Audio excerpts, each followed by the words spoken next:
Hey, what's up, everybody? It is Kellen here from Start Your Systems, and welcome to Track Walk episode number 102 in MX Simulator, where today we'll be taking a look at the Las Vegas Open Supercross track, and I'll explain what that is in a second. But first, I want to announce the winner of the episode 100 of Track Walk scavenger hunt kind of contest thing winner. We did like some riddles. People were supposed to answer some questions. 126 people actually answered it correctly, so it was a huge turnout, and I'm super thankful for that. And the winner will already have a message on his YouTube channel, and that winner is Kevin Sullivan. So Kevin Sullivan, come on down. You're going to be the next contestant, or I guess the next person that will be in the World of MX Simulator videos with moi.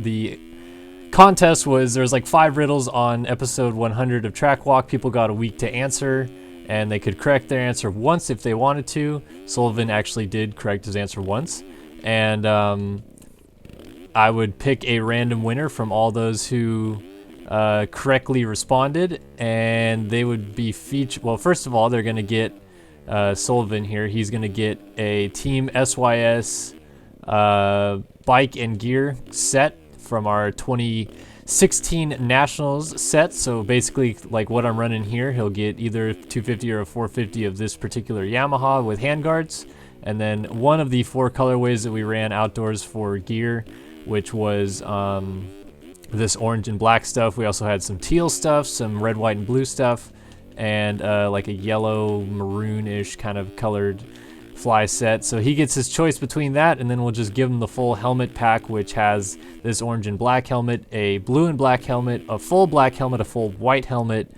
a black and red helmet, a white and blue helmet, and a black and yellow helmet. And so he'll get that. So that's the first thing that he gets. But he will also be able to meet me in Skype or TeamSpeak land, whatever you want to call it.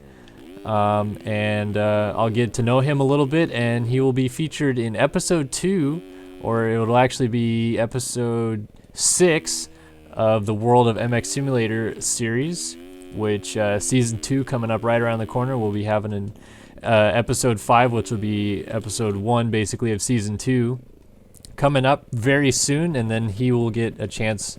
Kevin Sullivan will be featured in episode 2. So that's that story.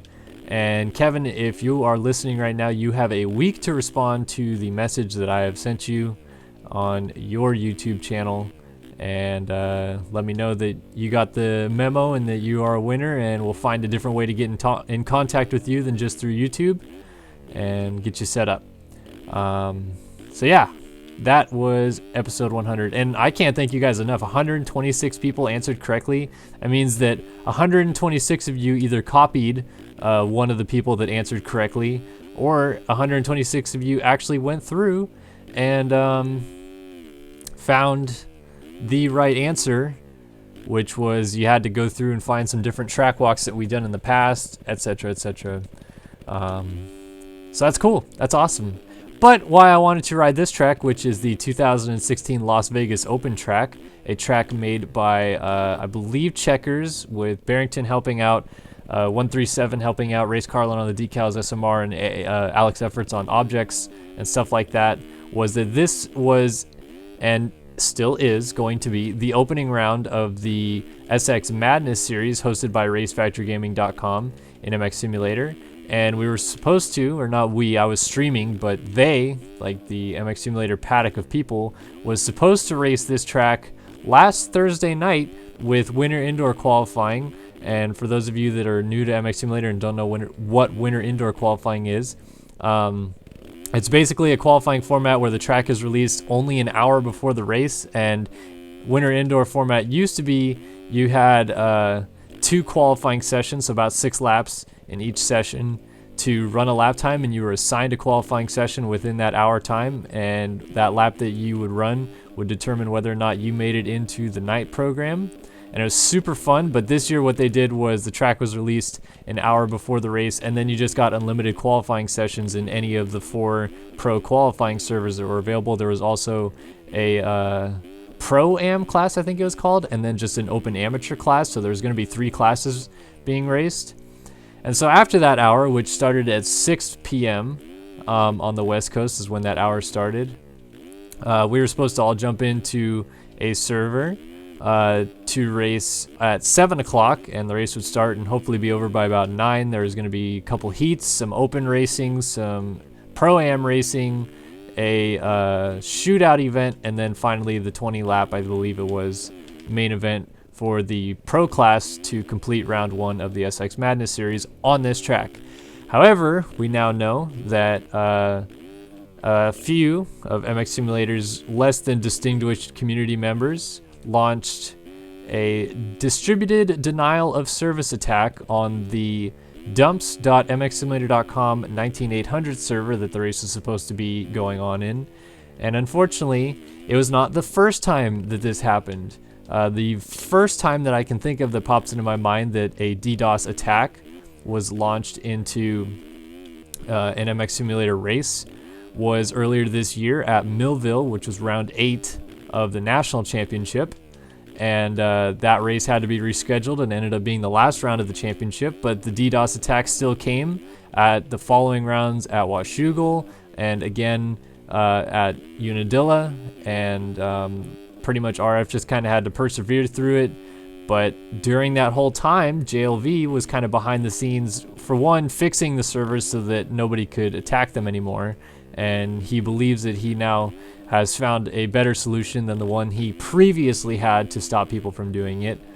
But JLV and the Race Factory boys were also initiating a investigation as to who was doing it, and a couple names had come forward and not confessed, but kind of ratted out their friends, I would say. And a couple names started coming to the forefront. And at the time, Race Factory was not super inclined to take any legal action, even though it is a felony in most of the world to issue a DDoS attack. Basically, what happens in a DDoS attack is someone goes through a web host that then launches some sort of networking attack on the network IP that it has been designated to attack, and so the IP would have been the dumps.mxsimulator.com 19800 server, and it pretty much just destroys the server down to the point where it will stop running, and that's what happened. Everybody started slow-mowing. It was like right before UID grab was supposed to happen. Everybody started slow-mowing. It got worse and worse. The offset and the ping rates were going through the roof, and then the server just crashed. So the whole point of them doing it is basically to deny someone of a service. In this case, they were denying MX Simulator players of a professional, amateur, and open amateur racing service. And no matter what form or what reason it is that you are initiating a DDoS attack, it is extremely illegal to do.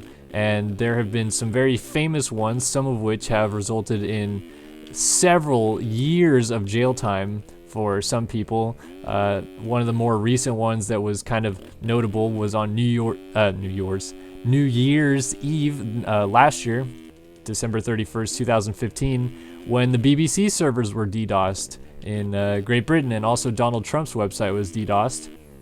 And I'm inclined to say that the perpetrators were caught, but I am not 100% sure. I do know that in places like England and in Europe, there is up to a 10-year service of prison time if caught DDoSing. So it's no joke. This whole thing it's legit like a hacking cyber attack, and many countries hate it, for lack of a better word, and have made laws and stipulations, litigations, etc. of how to prevent people from doing it by threatening them with several years of jail time, which ultimately ruins their life, and it's not good. So anyway, go back to the RF story. These people attacked the server, at which point Chris Riesenberg, who, as I mentioned earlier, was a helping factor in building this track and stuff like that, was pretty much done.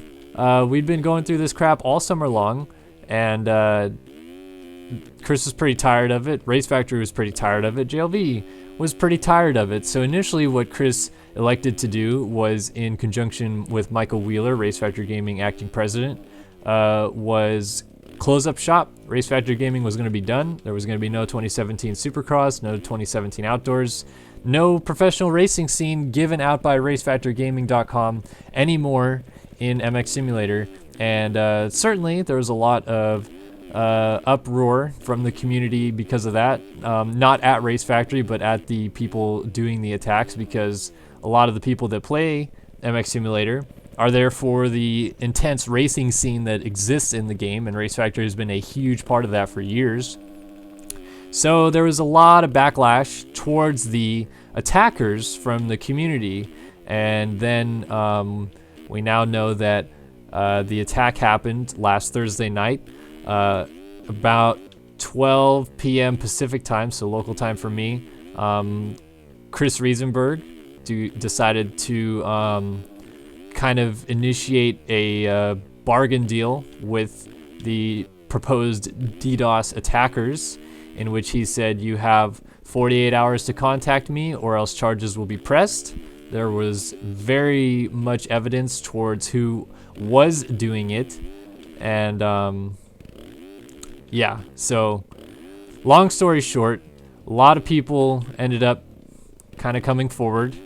Not gonna say any names, but Chris has made it mentioned that some people have come forward, and at the moment the issue is no charges will be pressed as long as these people do not continue to do what they have been doing.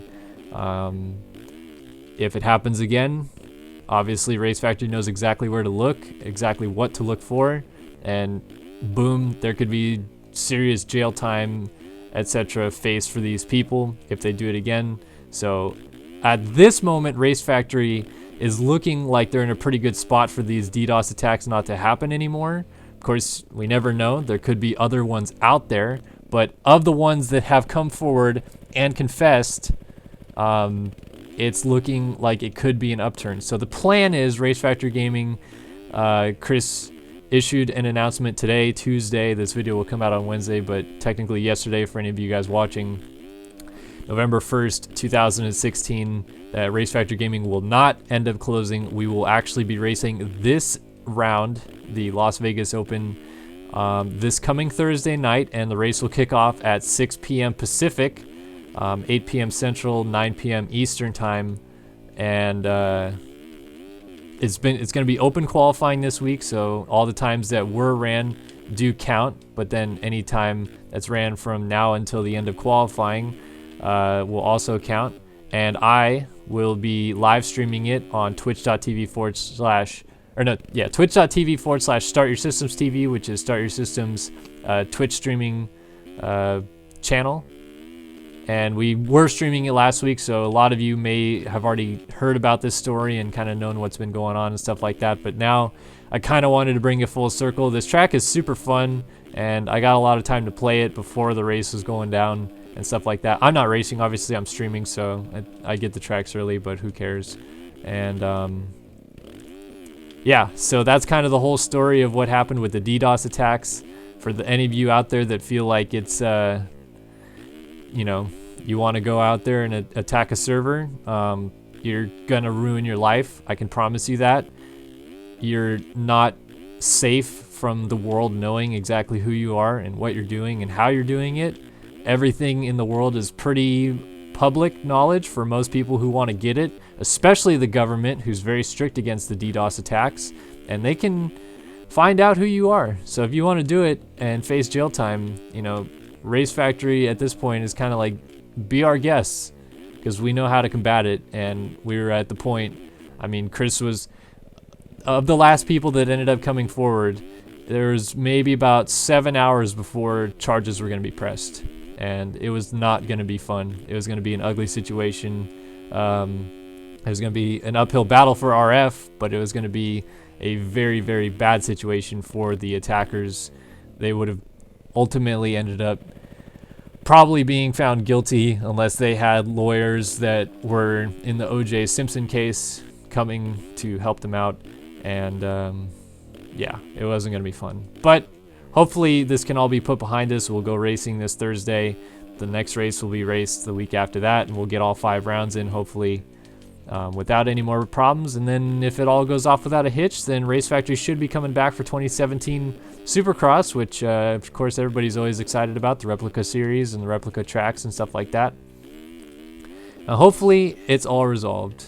But just wanted to update you guys on what happened, what's going down, why, you know, we made some posts on our Facebook, on our Twitter, explaining a couple things that have been going on. Also, I'll bring up, there might be some of you right now that are thinking, well, if DDoSing is illegal, why is it not better combated? Well, the problem that the US government, the European governments, the Australian government, most of like the free speech governments that are out there that have huge internet bases of people and stuff like that have to make these rules.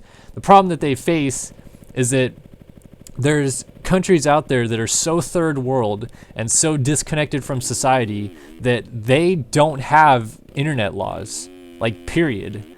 I'm not going to just throw a country under the bus, because who knows, maybe they're out there and they actually do have good internet connection.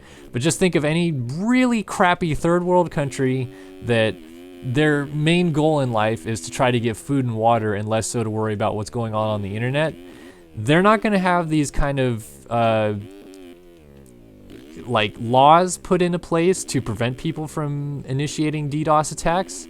And so you can, if you live in the US, Australia, or Europe, or anything like that, you can host a website through these countries legally that can initiate DDoS attacks, and people can pay money to go through these websites and attack whatever they want to attack. And technically, it's legal in that country. It's illegal in the country that you're attacking. Therefore, you can be charged and face criminal punishment for doing it, but you won't see, you know, whatever third-party government that you're going through trying to stop it, because it's not a crime in that country. So that's why these websites that kind of host distributed denial of service attacks are allowed to get away with it, because the governments that are there have no means to stop it. If you know, you can't really host a DDoS kind of attack website in like the United States, for example, because there's heavy government security on internet databases and stuff like that. And if it was found out that these websites were inexistent and committing, you know, felony level crimes, then the government would definitely go after it if it was, you know, residing inside of the United States. So that's how DDoS even exists and how people are able to get away with it. So it kind of sucks that that has to exist and that has to happen. And it almost brought the end of Race Factory Gaming. But right now, looks like things are going to be okay. We'll get these races back underway, and it should be a good time. So this is also kind of a promo video, because if you're watching this and you happen to like this track and you want to see the top level pros compete on it, come one, come all, be there, be squared, etc. this Thursday evening at 6 p.m. Pacific, 9 p.m. Eastern time in the United States. I believe it's about 12 noon on Friday in Australia, and it would be about 2 or 3 a.m. depending on where you are in Europe. But just check out our Facebook, which is facebook.com/startyoursystems, our Twitter, twitter.com/SYSOnYT, or you can also just go to our Twitch page, which is twitch.tv/startyourSystemsTV, to find out all the information about when it would be happening your time. And you can also follow us on Twitch, and you'll get notifications when we start streaming in your email. So I hope to see you guys there. Unfortunately, the people that were there last week and knew about it, you saw kind of a shitty night where we only streamed qualifying, went off the air for about an hour while the whole situation was trying to be resolved. And then a lot of the Race Factory people and some of the best riders in the game ended up going out into a private server, and we streamed that. and it was like just kind of a little fun race on this track. So this track's already been kind of raced, but then we'll have like an official race done on it this Thursday. So hopefully you'll be there, and hopefully you enjoyed this little spiel about distributed denial of service attacks, and realize what kind of potential legal problems you could face if you decide to try to do it. You're not going to get away with it. I mean, MX Simulator is a tiny game with a tiny community in comparison to some of the bigger communities that have already found DDoS attackers and caught them and sent them to jail. And we were 7 hours away from pressing charges against these people in this tiny little community about a tiny little game that not many people in the world would have cared about, but one person or a few other people in the world would have went to jail because of it. So it's not worth it. In my opinion, it's far from worth it, but I think you can understand from this whole situation that really it's not worth it. You know, just, you know, don't do stupid things in your life, and you'll find a lot better ways to live than trying to attack people for playing a video game. I think it's ridiculous, but you know, whatever. So let me finish out this lap. Did a 1:21.1. The fastest qualifying time, by the way, on this track, if you could believe it, was in the 15s. I'm sure that's going to get lower into the 14s, 13s probably. But yeah, those guys are flying around the track. And I'm not doing some of the big lines. Actually, let me do the big line in this rhythm because I know I can do it, but I haven't been hitting it. It's pretty much the same line that I'm taking with just one less jump being used. So you're supposed to go double here, double to the outside, and then if you can get a good drive off this corner and quad this. Let me try again. I did it once in that like fun race that we were doing, but then never tried it again. But all the freaking aliens in this game were able to do it like pretty much no problem. And it was highly annoying for me. Damn it, I can't do it. So what you're supposed to do there is quad over that, and then quad over the tabletop, and then quad out of the rhythm. So instead what I was doing was doubling down, tripling over the top, tripling onto the tabletop off, and then quadding out. So that added one extra jump into the section. It wasn't that much slower. It's maybe like 3/10 slower. But if you can get the quad through there, it's definitely a much faster line. Super fun track though. I hope you guys download it, and I hope you guys enjoy it if you do play it. And I hope you guys also liked this video, as I mentioned before. If you guys did, it'd really help out if you guys liked it. And if you have any comments, questions, or concerns, or anything you want to mention about DDoS attacks, hit us up in the chat and we'll try to answer them as fast as we can. In the comment section, that is. And subscribe to the channel if you haven't already. We are inching closer to the 15,000 mark, and I'm so pumped. Can't wait for it. And yeah, that's my spiel. That's my story. I'm going to stick to it, and I hope to see you guys in future episodes of Track Walk. But for now, Kellen Brower here on Start Your Systems, and I'm just going to say so long.